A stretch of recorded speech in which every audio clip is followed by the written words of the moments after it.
passion, inspiration, determination. Are you ready to jump into a new business idea? Are you ready to jump into a better life? Welcome to our program, Jump Into It. Thank you for joining Jump Into It, a live show and podcast helping entrepreneurial-minded women jump into a better life. Welcome.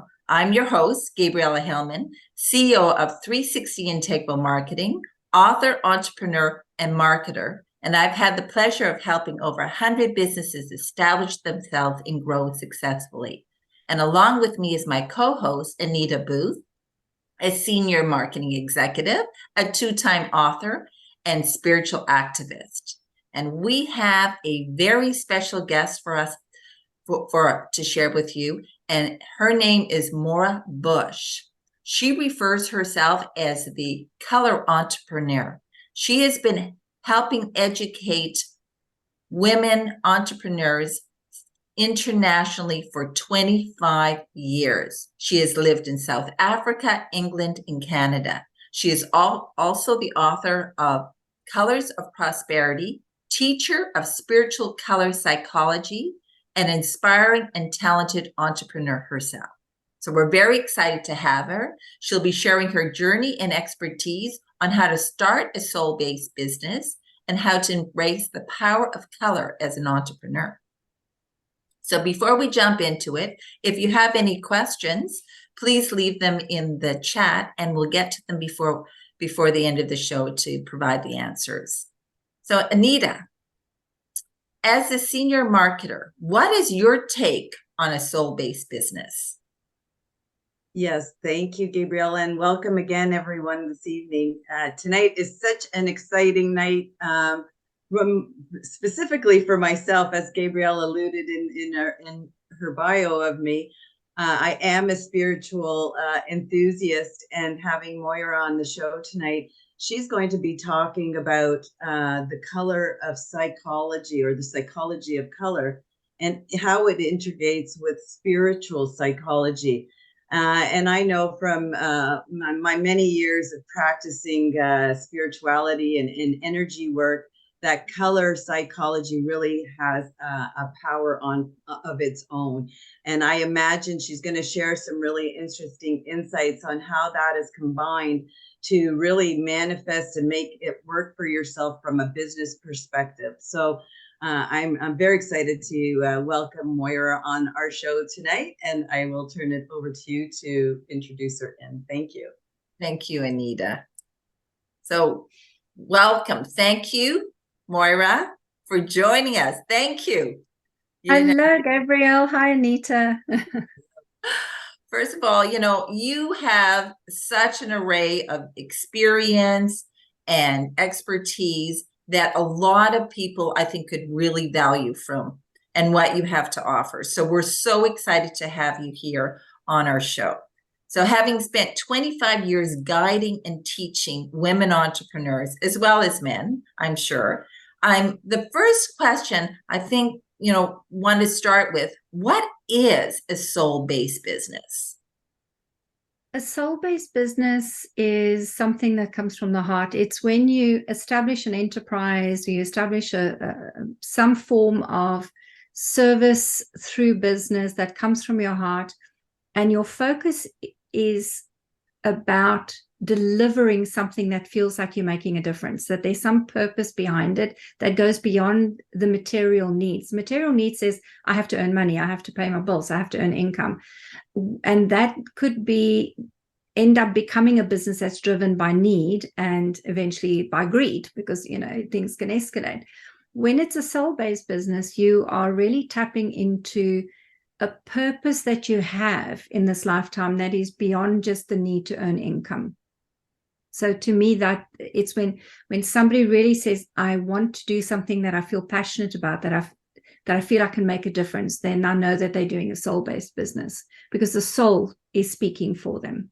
Oh, it's kind of like do it and the money will follow. Do what you love and the money will follow. Yes. Yeah. I know in my own business, whenever I have pushed for or chased money, it just runs away. And whenever I pull back and I push the passion and I push the need to be of service and make a difference and help people, the money just suddenly finds me. It's just always been like that. Interesting. So where would you start in building a soul-based business? I think it sounds like you have to identify what makes you happy. Where is that passion? And it's got to be strong enough passion, I think, to be able to overcome all the obstacles and difficulties that, you know, running and managing and building a business has.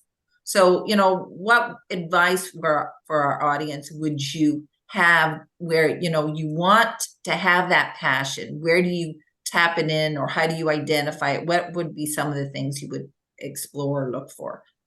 What did you overcome that was difficult for you in your life?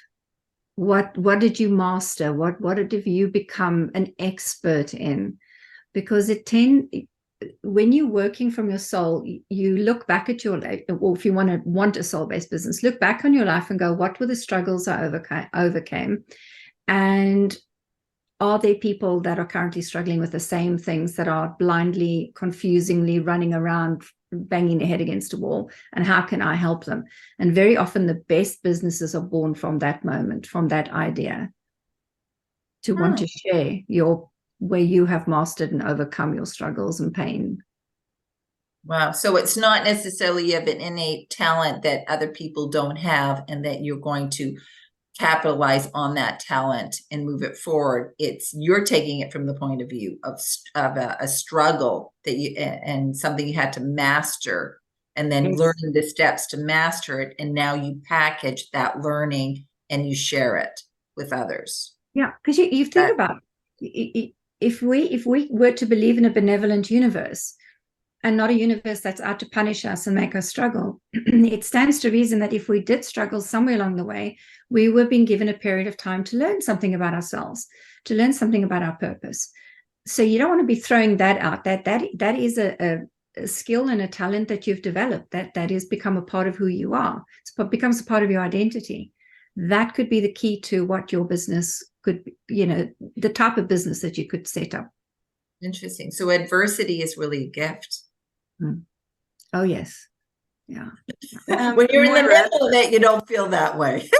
It might be a great opportunity to maybe if you could share a bit of your journey on how you got to your soul-based businesses, because I know you're quite successful and have your own podcasts and shows and books you're writing.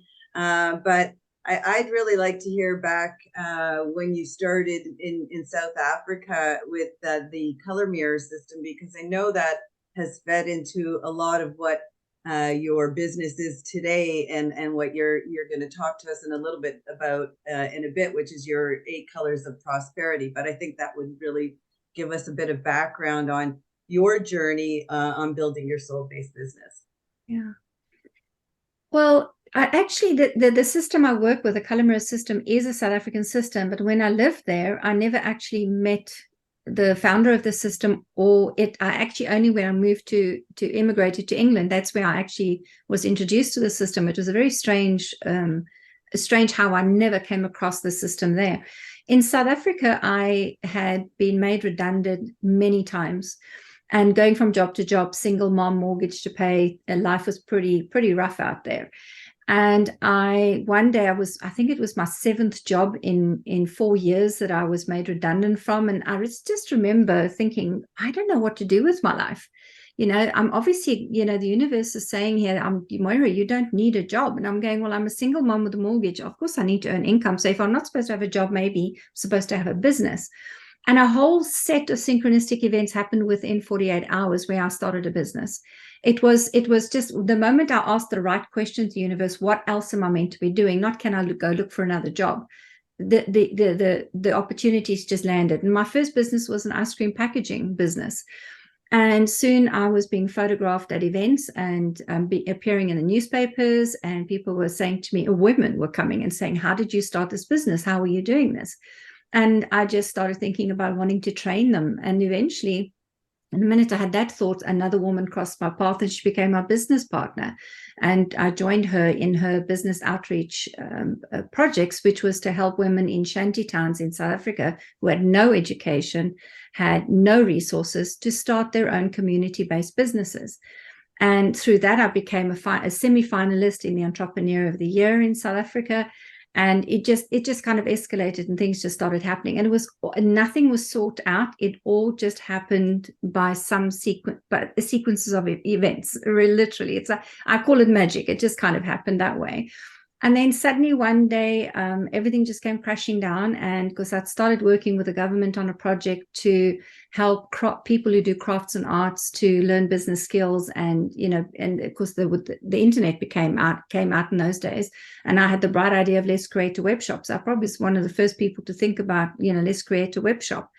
And but again, a sequence of events happened where it just all got taken away. The money was stolen. It never got to my account, and the whole thing collapsed. And the government said they needed another 2 years to get the project back on.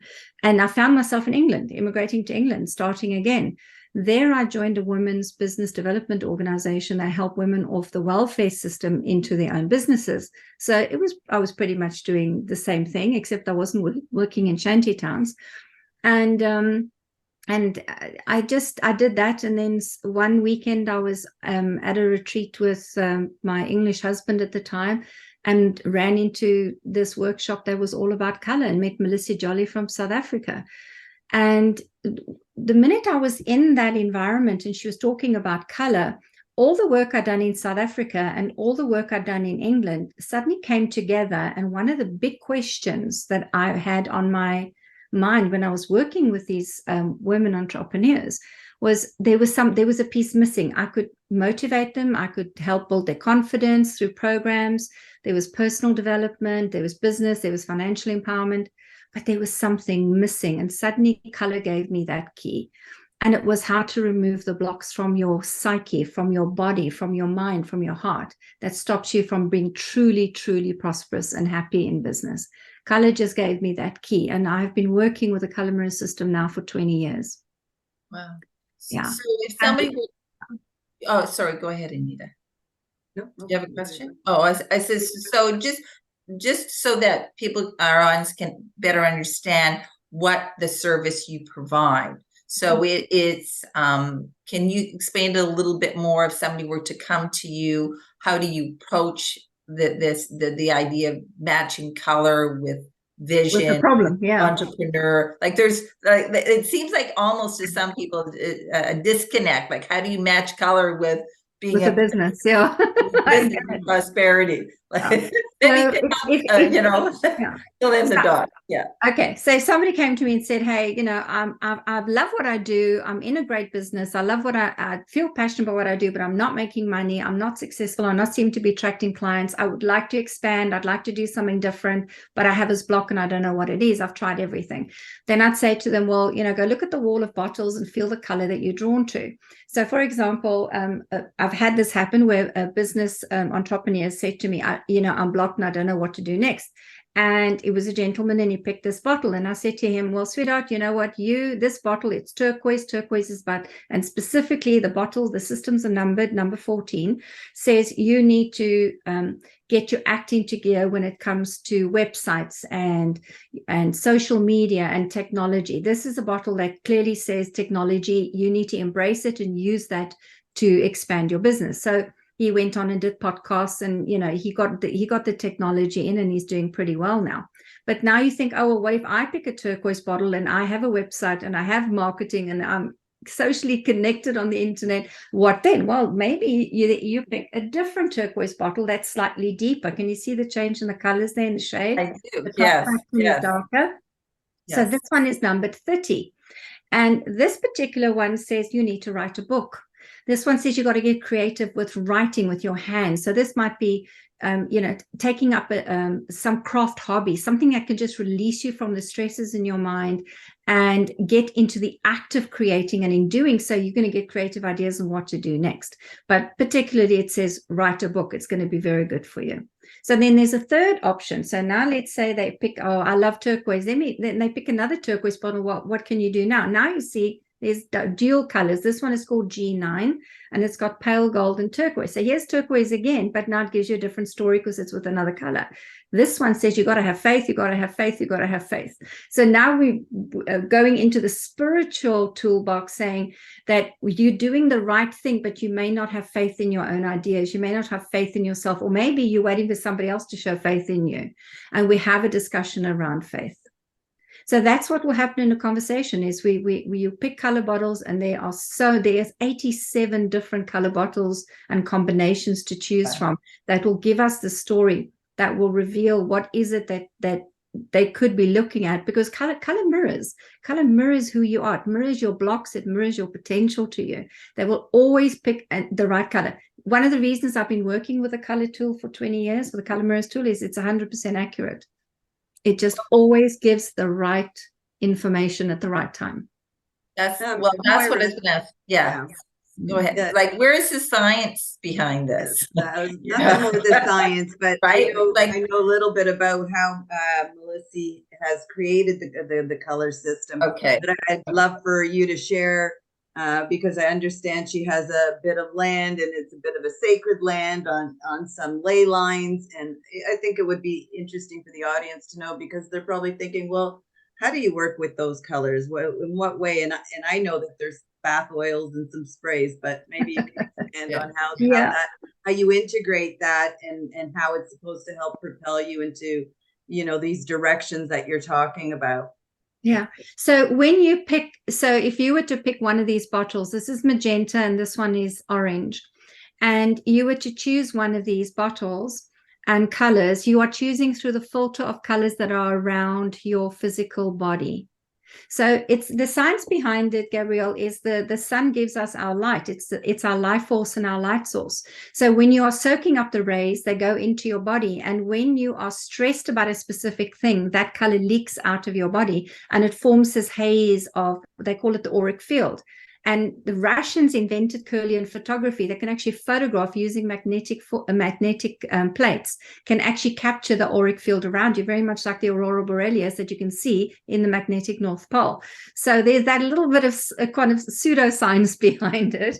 I'm sure the scientists will correct me, but that is kind of how the simplicity of how I can understand it.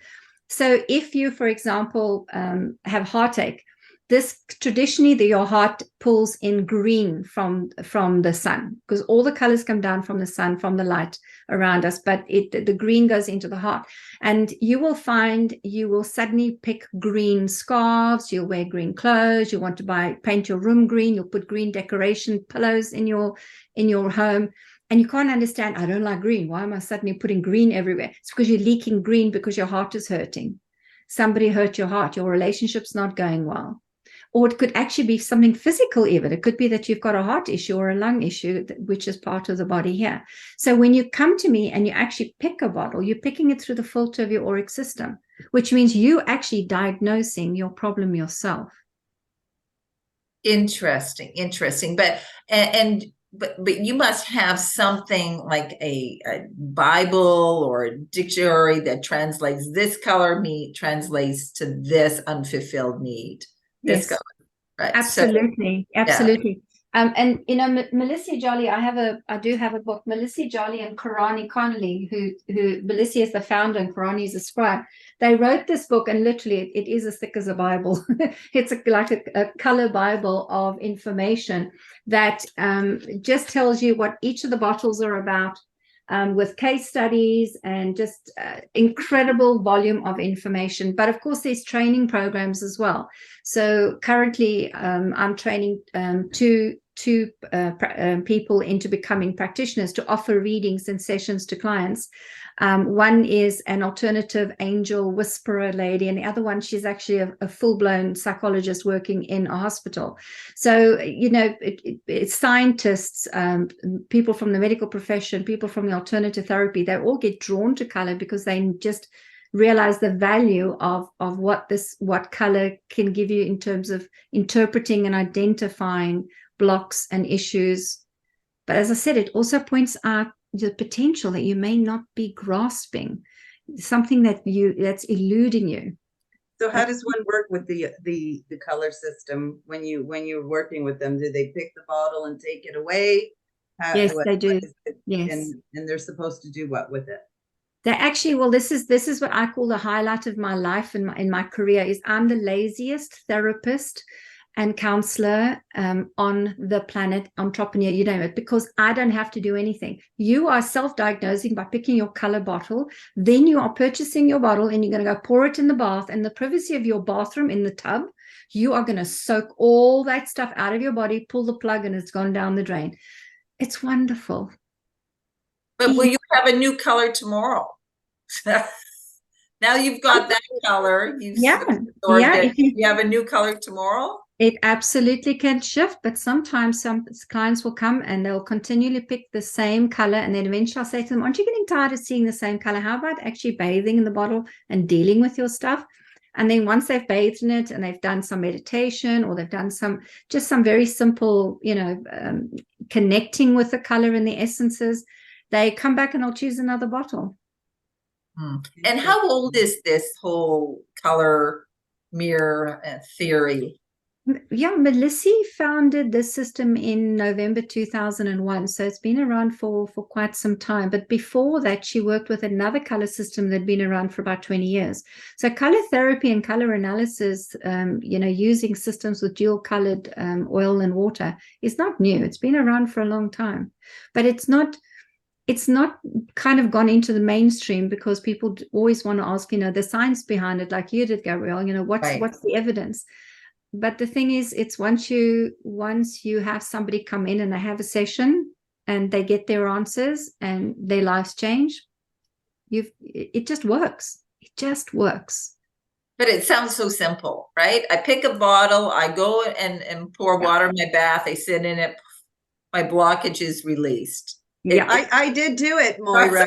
I did the process, and I found it. At the time of my life, I was going through some job changes, and I had a great session. And I think part of the process and the ritual is something you have to go in full knowing that that's what you're looking to make a change. You're looking to address what these blockages are. And I know we've talked a little before we came on live with you.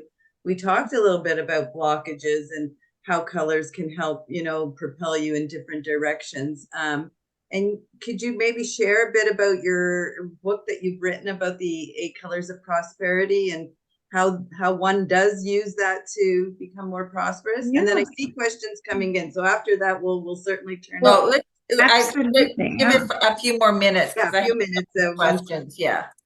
All right. So in 8 Colors of Prosperity, there's a little book there. I got the index up here, which I've taken 8 colors that you can use to intentionally put a vibration by bathing in the bottle or using the colors. Intentionally add that to your auric system and to your own energy system, your matrix of your body, if you want to call it that. And when you do that, specific things will happen. So what I did, for example, if I look at the coral chapter, the coral chapter is called Coral, Sex and Toys, by the way, because coral always tends to be a bit of a sexy, peachy, nice color. So the first section would be, how does the color coral work with the law of attraction? What can you expect to happen? The next chapter is about a coral poverty habit, because part of you working with color is it's a frequency, and because it works like sound therapy as well, it has a frequency to it that is going to make you more self-aware. Because if you want to identify your blocks, you've got to be able to hear what you're saying, and you've got to be able to stop and tap into what you're thinking, because your thoughts, your communication, your intentions create and manifest your reality. It creates everything around you. So you want to become aware of any poverty habits that you have, and how can coral help you identify specific poverty habits. Then I talk about a coral prosperity habit. What can you intentionally do that says I'm prosperous, and then tell the universe I'm ready to receive more? By the way, with coral, it says throw a party. You got to get social. You got to get connections going. Then I go into the devils. I call them devils, which is your shadow side, which is the dark side, the unconscious side. You might not be aware of those blocks that are sitting below the surface, that's ticking away, that comes from your family's habits, from your family belief system, from cultural beliefs. And I call them devils. And in the coral one, it's the prostitute devil. So the prostitute devil is an archetype or a way of working life where you don't have faith. You believe you have to do everything yourself, and you almost have to sell your body to be successful. So we talk a little bit about what that means, and how can coral, the color, help you to stop that pattern from occurring. And then there's the last section is just what action can you take? Where can you source the color coral, and how can you use it? What can you help to move forward? So it's very important. You must identify for prosperity. You must identify your poverty habit. You must embrace and push forward and take action on your prosperity habit. And you must be aware what devils you are playing. So yeah, I think that sounds not so simple. Sounds right. Yeah. I'm severely ADD, and I wrote the book in a way that it's short little passages that makes it look and feel very simple to achieve. And there's a light note to it as well. There's a humorous touch to the book as well. So I have one more question. I know we've got a number of questions that are coming on, is that there's chakras. So chakras are based with different colors, like the base is red, and you've got orange, yellow, and the green for the heart, which you mentioned already. Is that aligned with your color therapy? Is it similar to one and the same? Yes, it is, because because one of the things I do, if somebody were to pick the faith bottle, for example, I'd say, where do you feel this on your body? And the chakra that it's near to tends to show where it's embedded in the body, the lack of faith. And or where a shock happened to you as a child, that you just lost faith in something or someone. So definitely the body is very important. The colors, however, with color mirrors, is a very advanced higher consciousness system where we don't work with we do work with them, but we teach practitioners how the colors have evolved and changed. Even though we traditionally say the heart is green, actually it's changed colors. Around about 1987 has started changing color. So we stopped taking a lot of green from the sun and putting it into this part of our body. We've been absorbing pink and lilac. So if we look at how humanity says, I don't want to go to war anymore. Green is about putting on camouflage and land grabbing, and it's about envy and jealousy. So we've done love in a very weird way as humans. We're changing our consciousness, and it's happening globally, where we're saying we don't want to go to war anymore. Can we just find some peaceful resolution? We don't want to go blow up children and women and cities and rape and pillage anymore. And why that's happening is because pink is coming into the heart that says love unconditionally, and the lilac is coming in, which is a connection to your soul, to your spirit. And if you connected your soul and your spirit, you wouldn't want to go and kill somebody else, because you understand that there's a connection between you and them. That they're not strangers. They somehow are soul brother and sister. So I love color mirrors and the way they teach chakras, because it's so in line and in tune with the way that we are busy evolving our consciousness as a human species. Fantastic. And how long, I know I'm supposed to only have one question, but how long would it take for somebody to master this? If somebody said that I just found my soul-based business. This is it. Okay. Yeah. For some people, the connection could be instant. They could come for a numerology reading, and we look at the date of birth, because there's soul colors attached to your date of birth, and they get their colors, and boof, they suddenly feel, okay, this is what I'm going to do, and it's instant. Some people who want to actually practice the color and work with it and more long term, they'll work for it. They may do a course for 3 to 6 months, and they just start practicing and unrolling it. But it does take quite a while to integrate all the information. There's a lot of information, and through that integration process could be where you inspire to find your path, to find the thing that you want to do that's going to give you a sense of fulfillment. Everybody's different. It's unique to everybody. It depends on the level. I would say It depends on the level of surrendering you're able to do, because you have to surrender and let go control of a lot of things to be able to really open up, because ultimately what color is going to lead you to is a sense of authenticity. You're going to become, and being authentic means you're in your power and you understand that that power is actually love. That's fantastic. That's fantastic. And for our audience, Mm-hmm. you know, having this enormous wealth of experience and having helped so many entrepreneurs at this stage in your life, with all the learning that you have, what would be the advice that you would give women now if launching on the path of becoming an entrepreneur? Pay attention to your marketing, your income, your clients, your goals, the business plan, the marketing plan, the social media. Do all of the steps you would normally do in a business.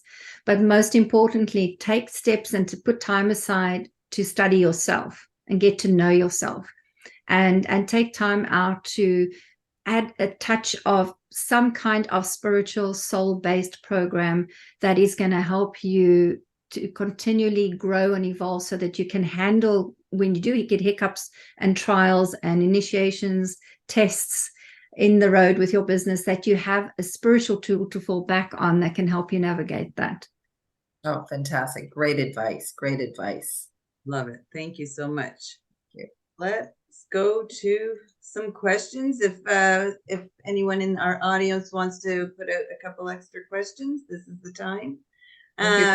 Well, Stephanie has asked, what does the color orange on earth or earth colors tell you?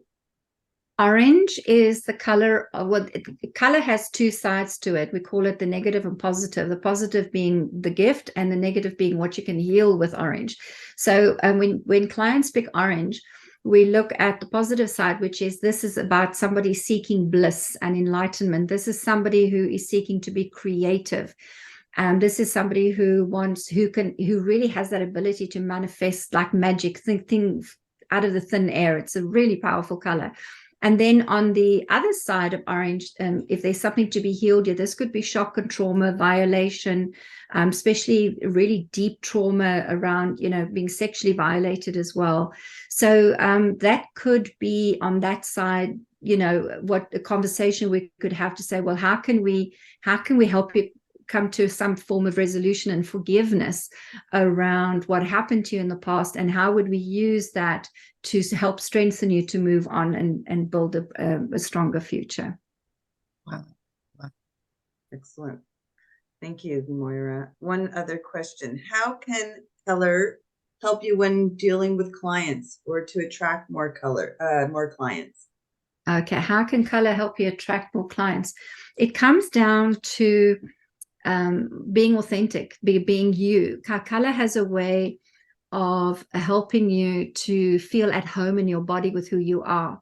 It's very important to, in any entrepreneurial business, and color helps you do this, is to accept yourself, to love yourself, to believe that who you are and what you offer, it makes a difference in the world.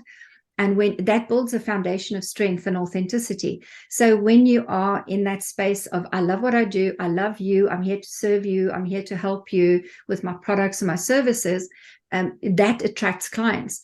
And you can go and spend thousands of dollars on marketing campaigns. And really the best marketing campaign is here, it's your body, it's your energy field, it's your belief system. Change that, and that energy can just help. It will amplify your marketing campaign, definitely, still do them, but it definitely is your best attraction factor, is be yourself, be genuine, authentically you. Yeah, thank you. Actually, our next podcast is going to be on that very topic as well. And I think, as you said, it's a critical part. And a lot of people, I think the word authenticity is just thrown around so much these days. You know, And all you people don't understand what it really They means. don't. No. It's not pretending to be authentic or pretending to be rich or pretending to be knowledgeable and expert. This is about turning up and somebody saying to you, how do you do that? And you honestly say, I don't know, but I'll find someone that can help you. And you don't go, oh, now I'm seen like I'm stupid and I'm not knowledgeable. It's not about that. It's genuinely your interest, and my interest in you is that you get the best of what you need. Whether I earn money from it or I get some kind of reputation out of it or mention, it doesn't matter. That's not important. The result for me, the result for the client is what's important. That's when you're really, really authentic. Well, what about people that are authentically greedy? Well, they locked into a consciousness that's all about material satisfaction. They haven't yet looked at spiritual satisfaction, because when you are on a path of searching for an authentic connection to your life and to yourself and to your soul, you will be seeking out much higher value pursuits in your business than just the money and the greed and, you know, being famous and appearing in magazines and, you know, the status quo. It's not, being authentic isn't about being famous and how many people know you and how many followers you have. Being authentic is you turn up and you just do the work. You do the work. When someone says, I need help, you turn up for that person. So putting other people ahead of yourself in some ways is being authentic. Because that's the passion, that's the purpose. Otherwise, why am I here on the planet? You know, if I'm not here to do that. Being in service to some degree, right? You're here to, you know, not only take but to give back, I think. And you know, Anita, the thing with that, there's a catch to that, because if you are being of service because you want to make a difference and it's fed with an intention underneath, God flipped this planet on its heels and I'm here to fix it. You know, look at these people are suffering. No, I'm here to fix it. I'm here to rescue. You'll be in trouble. You know, service has to come from a point where someone approaches you. When you make yourself visible, you offer yourself, and people just come and say, hey, you know, how can you help me, or can you help me? They must ask that question. If you try and force the help on them, it's not going to, you know, it's just never going to make you feel fulfilled. Right. What about the idea that you need to have that balance between nurturing yourself and nurturing others, where if you're always nurturing others, is that going to drain you and not give enough reserves to nurture yourself? Definitely you're going to drain yourself if you're so busy fixing everybody else and nurturing them, because you disempower them. You know, when you do things for people, you disempower them. You don't give them time to learn and pick themselves up. So when you are nurturing yourself, in effect, what you're doing is you're being an example of, hey, look at me, I'm looking after myself and I'm strong enough to do this. And you're mirroring that to them and gives them hope. Because ultimately, as therapists and healers and spiritual guidance counselors, that is our job, is to give hope. Mm-hmm. Mm-hmm. Yes, but with healthy boundaries, right? Like, you know, I think of the please disease, women that love too much. I mean, there's so many books on it now about, you know, in our society that women are all about giving and following the, you know. Yeah, but then you have to ask, why are they doing that? Because there's a payoff for them. If they're over giving and over, you know, going into that rescue mode or into that let me save the planet, there's a huge judgment in place there that something's wrong on this planet and I'm the one. And so I remember Melissa once saying to me when I was having this conversation with her, when she was mentoring me, and she just says, Moira, who died and made you God? You know, and that really humbled me, because, you know, you get the God complex. You think you're going to go out and save the world and change people. No, you're not. You can only have the power to ever change yourself. That is what you're meant to be doing. If you're going out and burning out and you're overgiving, it's because there's a need attached to that, or there's a judgment attached to that something's wrong and you're the only one that can fix it. Because it seems like maybe it's just me, but it seems like there's some contradictions a little bit, right? Because you've got to find where you've had adversity in your life, that you've overcome it, so that you can help other people overcome the same adversity in their life. You're kind of leading the way for them. But at the same time, you don't want to give too much of yourself and the balance is to keep fueling your own self in order to be by demonstration, you are leading them. Yeah. I mean, you used the word boundaries. So when I'll give you an example, it just happened here today. We just moved to a new town, and for the first time today, I invited my neighbor, she's 65.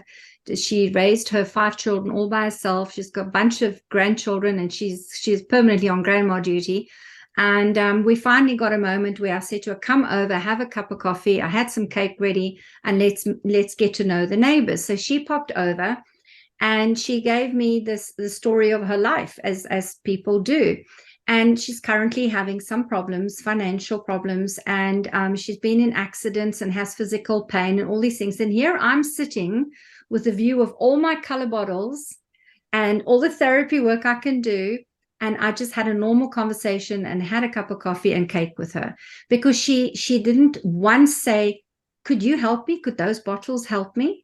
She never asked the question. So I knew that the boundary here was she's just going to be a neighbor that wants somebody to chat with and be friends with, and perhaps let the cat out every now and again. That's all that she's there for. She's not here to be a client or to be somebody to get counsel. So you just know when a boundary is naturally in place. You don't have to put it in place. It's naturally there. If I was forcing some information, say, oh, shame, I'm so sorry your back's sore. I've got this red bottle that's really good for backache. I'm forcing something on her. And what she hears is, oh, this new neighbor of mine thinks I'm so stupid, I can't fix my own back or go to a doctor or take Tylenol. So that's what they hear. So I know not to say or make that approach. She will one day maybe, or maybe not, and it doesn't matter. I will still enjoy her company and still be there as a good neighbor. She might say, can I have a bottle to help me, please?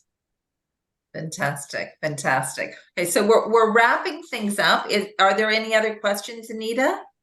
No, there's not. No? All right. Wonderful. Okay. So I wanted to first thank you. Is there anything you want to add, Anita? Oh, Moira, there's so much more I could add. I could spend another hour. I could probably spend a day with you, and it's probably something I'm going to ask after we finish here. But for everyone who's listening, how would they get in touch? What you talked about your practitioner program. If that was something that our audience wanted to reach out, can you share how they would get in touch with you? Absolutely. Just my name. Google it and everything pops up. My academy platform, my website, everything is under my name. Even on Facebook, everything's branded under Moira Bush. Excellent. Thank you so much, Moira. I think I'm going to definitely reach out to you more. Next week, we're going to have another fun. fabulous We're gonna have guest. fun. Thank you, Shelley, whose journey is sure to inspire you. To learn more, join our Jump Into It Facebook page. We have an Instagram, and subscribe to our YouTube channel. You can also listen to us on Jump Into It, our podcast. It's available on Apple TV, Spotify, iHeartRadio, to name a few. With the courage and knowledge to bring your ideas to life, get ready to jump into it. Thank you for listening.